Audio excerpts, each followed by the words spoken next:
La République du Congo progresse vers la mise en conformité avec ses obligations internationales en matière de lutte contre les stupéfiants et les substances psychotropes.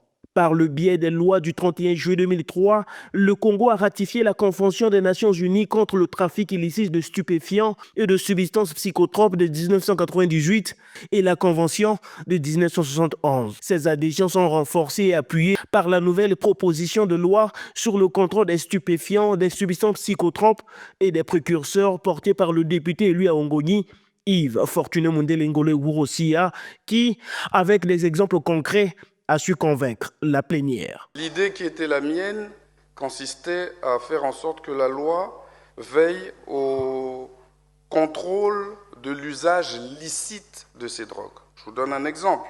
Le tramadol, qui est un médicament, n'a pas vocation à se retrouver entre des mains non habilitées. Et à ce moment-là, c'est l'usage illicite qui nécessite une lutte de la part des services compétents.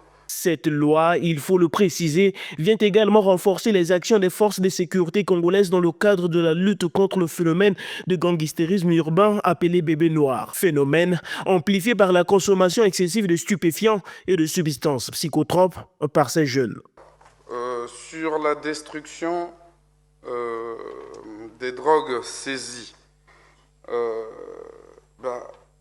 dans la loi, dans le corps de la loi, il est dit qu'après enquête de l'officier de police judiciaire ou l'agent saisissant compétent, les scellés sont présentés devant les juridictions pénales. Si la détention est illicite, ces dernières vont être détruites. Donc il y a la destruction des saisies lorsque c'est dans le cadre illicite.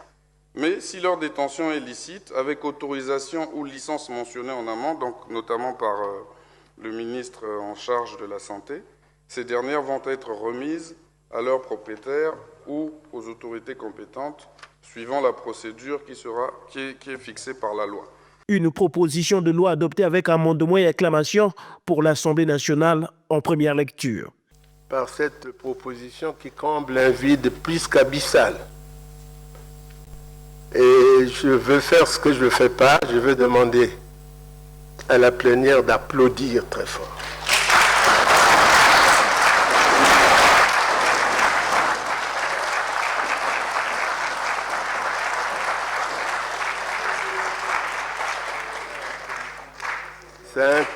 C'est un texte d'importance. Dans la Convention des Nations Unies de 1998, l'article 3 stipule que chaque État partie adopte des mesures nécessaires en vue de conférer le caractère d'infraction pénale conformément à son droit interne.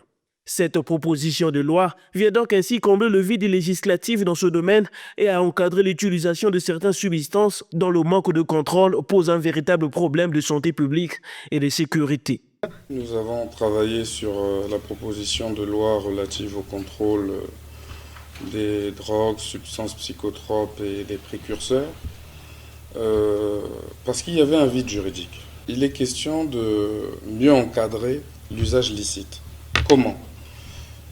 Il faut donner aux médecins, aux pharmaciens et même aux vétérinaires la possibilité d'utiliser ces substances dans le cadre de leur travail, mais dans un cadre légal. Adoptée à l'Assemblée nationale, la proposition de loi du député Yves Fortuné Mundele Ngolé Wurosia vient de franchir une première étape décisive dans son processus d'examen. Il ne reste plus que l'étape finale, le vote et l'adoption au Sénat.